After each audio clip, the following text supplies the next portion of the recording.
Olá, eu sou Jefferson Barbosa e hoje eu estou aqui para falar de dois livros que são similares e todavia são bastante diferentes. Eles têm de similares que os dois protagonistas morrem, sendo que nenhum ele morre até 2 vezes, mas calma, não tem spoiler, porque isso fala até no nome das obras, que é A Morte de Quincas Berro d'Água e A Morte de Ivan Illich.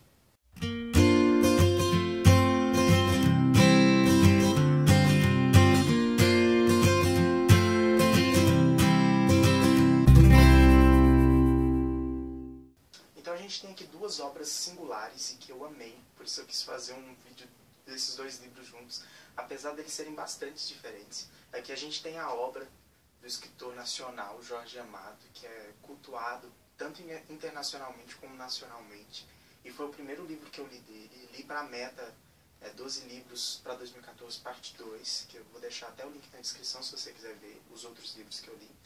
E adorei ter lido, quero muito ler outras coisas. A Juliana já leu outros vídeos, tem até vídeo também de Gabriela Cravo Canela, vou deixar o link na descrição. E foi uma leitura sensacional.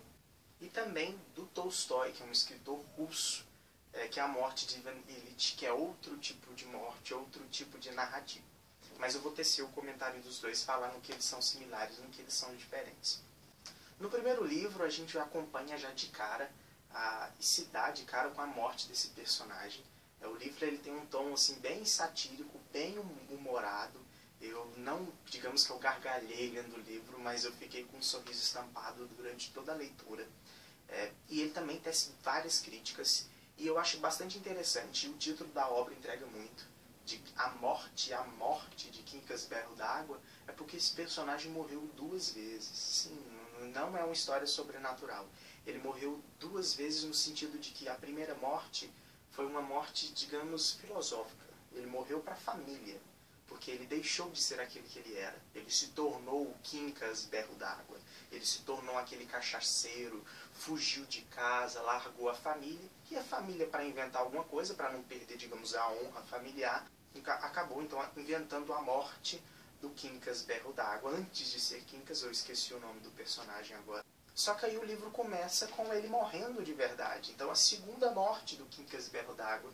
E a família agora tem que lidar com o retorno então desse falecido, que apesar de ser um ente querido, não era mais tão querido assim. E é algo muito deixado tudo na surdina, porque a família, apesar de ter essa ligação familiar, eles não têm mais esse contato e essa afinidade.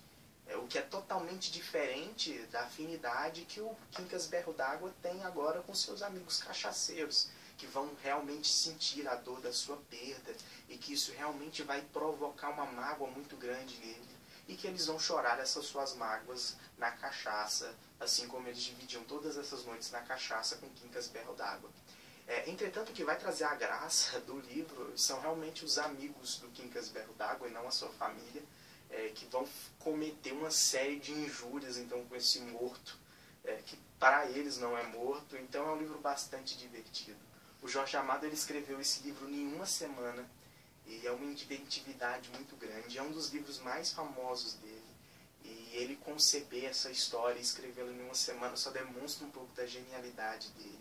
É uma obra curtinha, e você lê numa sentada, você se diverte, os personagens são muito bem construídos, e ele consegue colocar uma crítica por trás do texto bastante interessante, de como as pessoas acabam mudando, de como a família reage com isso. Eu acho bastante interessante. Em A Morte de Ivan Illich, eu acho que é assim que pronuncia, que é do Tolstói, é o primeiro livro que eu li do Tolstói, e eu amei tanto que eu já estou na 3ª leitura, já li a Sonata Kreutzer e estou lendo A Felicidade Conjugal no momento.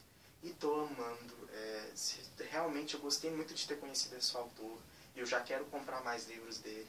E é um livro sensacional. E a ligação muito direta que tem com a morte de Quincas Berro d'Água não é que o protagonista morre 2 vezes, mas sim que de cara a gente já se depara então com a notícia da morte do Ivan Illich. E a gente vai acompanhar, agora diferentemente, aqui a gente acompanha o pós-morte do Quincas Berro d'Água. A gente vai acompanhar o que aconteceu antes, o porquê da morte do Ivan Illich. E, diferentemente, aqui a gente não tem uma narrativa cômica, irônica, engraçada.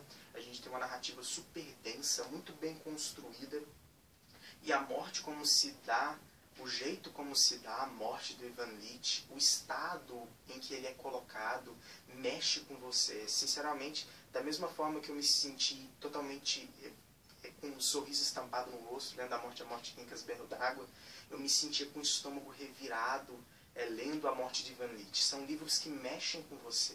O Ivan Lit, ele é um jurista e ele acaba, quando ele vai reformar a casa, ele acaba sendo acometido então por um acidente. E aí ele começa a ficar doente, essa doença vai progredindo e acaba fulminando na morte dele. Entretanto, isso não é o fundamental é o estágio em que ele é colocado. Como essa doença o afeta de uma maneira sensacional.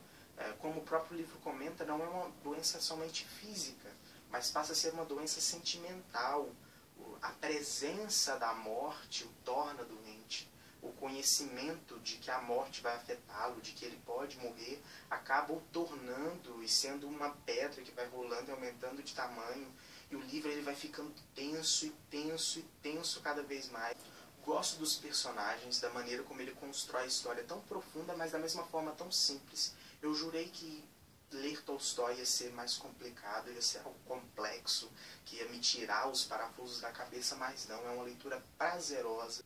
Durante o decorrer da obra, o Ivan Lit ele se depara então com um silogismo, que ele pega duas premissas e com isso ele consegue fazer uma consequência dessas duas premissas, que no livro é a seguinte: Caio é o homem são mortais, logo Caio é mortal. Isso acaba se tornando um simbolismo de como todos nós encaramos a morte, como isso é um fato extremamente discutido. Então, eu estou vendo isso em todos os livros do Tolstói.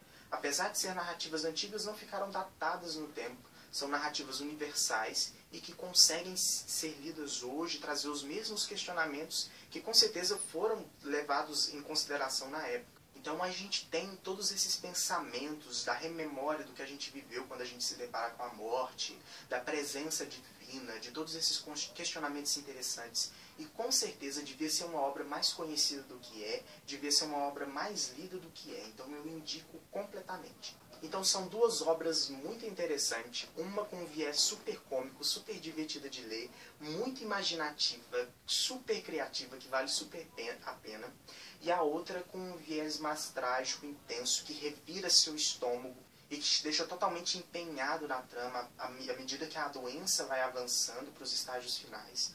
Então são dois livros excelentes. O primeiro da Companhia das Letras, nessas capas maravilhosas, do Jorge Amado. Essa coleção é muito, muito linda.